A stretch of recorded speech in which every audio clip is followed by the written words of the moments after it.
Shalom, salam sejahtera untuk kita semua.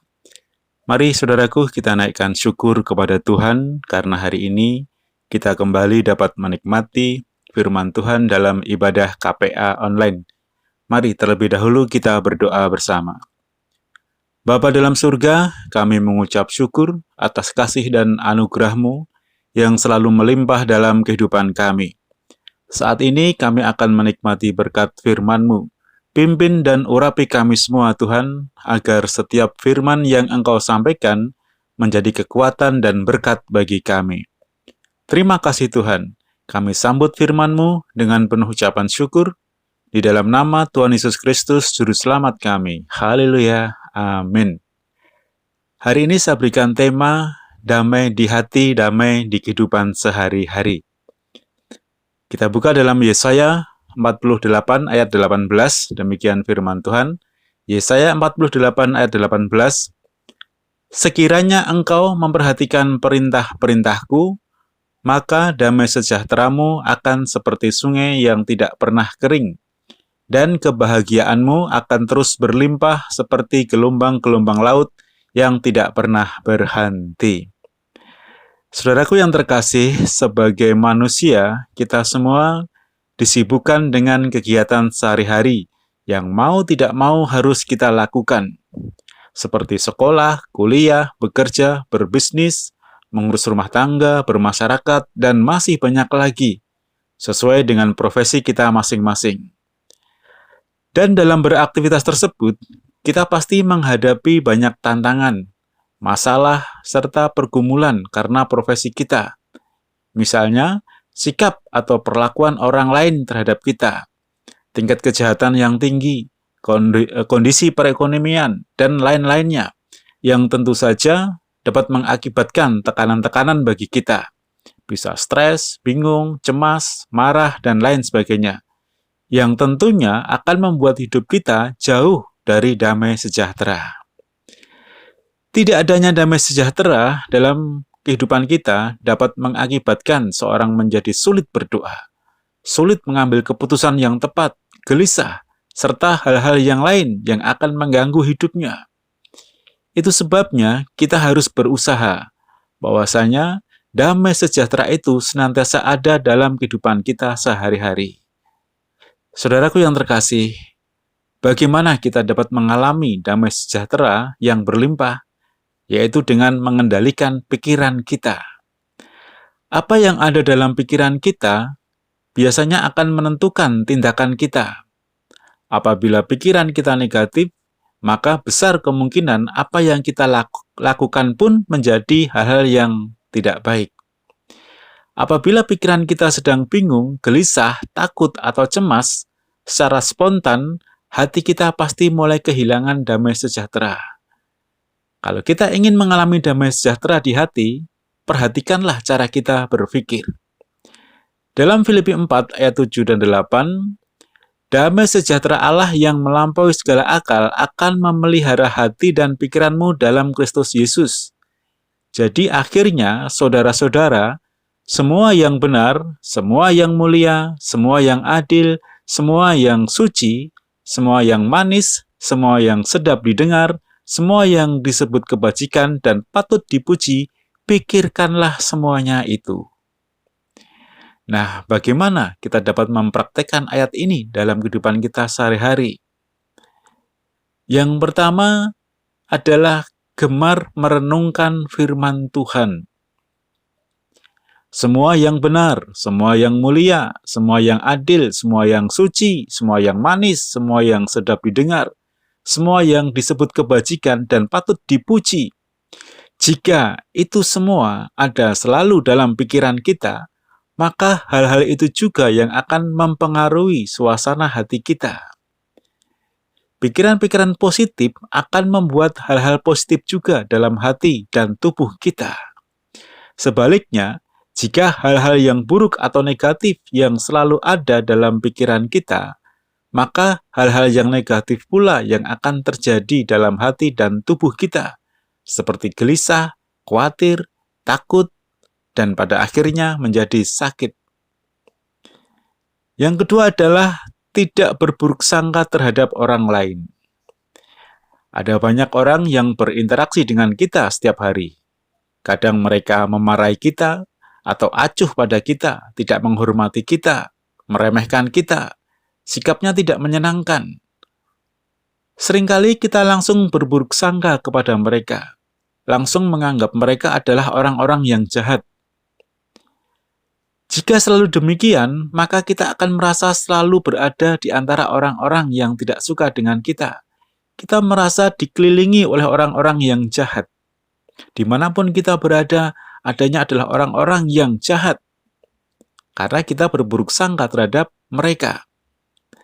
Kita lupa atau mungkin kita tidak tahu kalau sebenarnya mereka berlaku seperti itu bisa juga dikarenakan sikap kitalah yang membuat mereka berlaku demikian. Jika memang demikian, berarti kita harus introspeksi diri. Kita harus berbenah diri, kita harus berubah sikap, supaya sikap mereka menjadi lebih baik. Atau kalau sebenarnya kita sudah berlaku baik, berlaku benar terhadap mereka, tetapi masih ada orang-orang yang demikian, itu sebagai tanda bahwa Tuhan sedang memberikan ujian kepada kita, mendidik kita. Apakah kita tetap memiliki kasih dalam situasi seperti ini? Dan saya percaya Tuhan akan menyertai kita di dalam menghadapi orang-orang yang demikian. Tuhan akan membela kita, dan Dia tidak akan membiarkan kita sendiri. Yang ketiga, tidak mudah memberikan penilaian negatif terhadap sesuatu atau kondisi yang tidak menyenangkan. Dalam kehidupan kita sehari-hari, terkadang kita menghadapi situasi yang tidak menyenangkan, situasi yang sulit, situasi yang membuat kehidupan kita menjadi berat. Saat seperti itu, seringkali kita langsung menilai negatif terhadap situasi tersebut. Misalnya, itu gara-gara orang lain. Ada orang yang mau menjatuhkan kita, ada orang yang sengaja mau mencelakakan kita. Atau bahkan mungkin kita menganggap Tuhan tidak setia, tidak menolong, dan lain sebagainya. Jika kita beranggapan seperti itu, pasti tidak akan ada damai sejahtera. Adanya adalah kebencian, ketakutan, kemarahan, dan kekecewaan. Situasi-situasi yang tidak menyenangkan itu memang bisa terjadi karena disebabkan orang lain yang sengaja ingin menjatuhkan kita. Jika memang demikian, berarti memang Tuhan mengizinkan itu terjadi untuk menguji iman kita, untuk mendidik kita, untuk melatih mental kita, supaya kita menjadi orang yang kuat dalam menghadapi segala situasi. Dan jangan lupa, kita harus mengevaluasi juga setiap keputusan dan tindakan kita. Kalau memang situasi itu terjadi karena kelalaian kita, maka ya kita harus berbenah juga. Yang pasti, apapun situasi dan kondisinya, Tuhan tidak akan pernah membiarkan kita sendiri. Dia akan selalu mengawasi kita. Jika kita benar-benar tidak mampu, pasti Tuhan akan segera turun tangan untuk memberi pertolongan. Nah, saudaraku yang terkasih, damai sejahtera itu datang tidak secara otomatis dalam kehidupan kita. Ada hal-hal yang harus kita lakukan dalam keseharian kita. Pikiran, sikap, tindakan, dan tutur kata kita akan mempengaruhi damai sejahtera dalam kehidupan kita. Mari kita lakukan apa yang telah difirmankan Tuhan kepada kita. Dalam Filipi 4 ayat 9 dituliskan, dan apa yang telah kamu pelajari, dan apa yang telah kamu terima, dan apa yang telah kamu dengar, dan apa yang telah kamu lihat padaku, lakukanlah itu.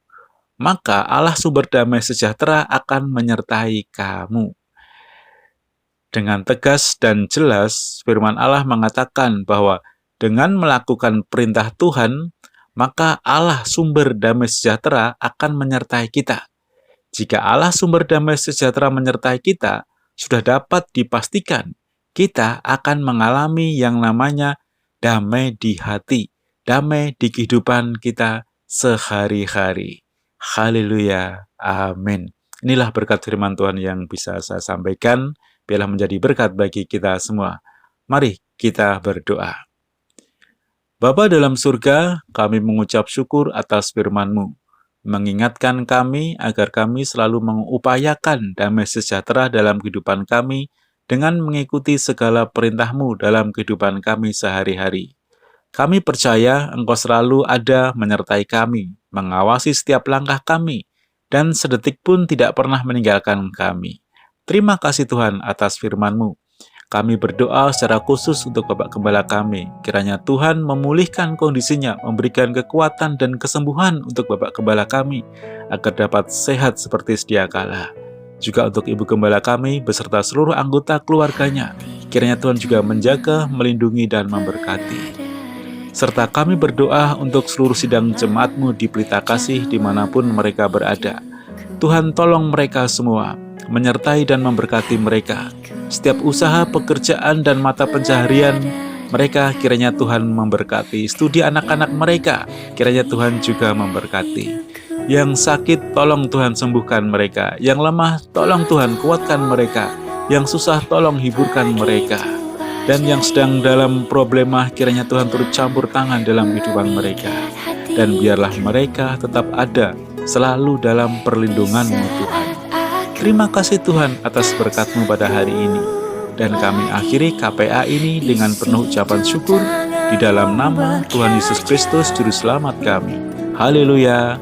Amin. Pertolongan-Mu begitu ajaib.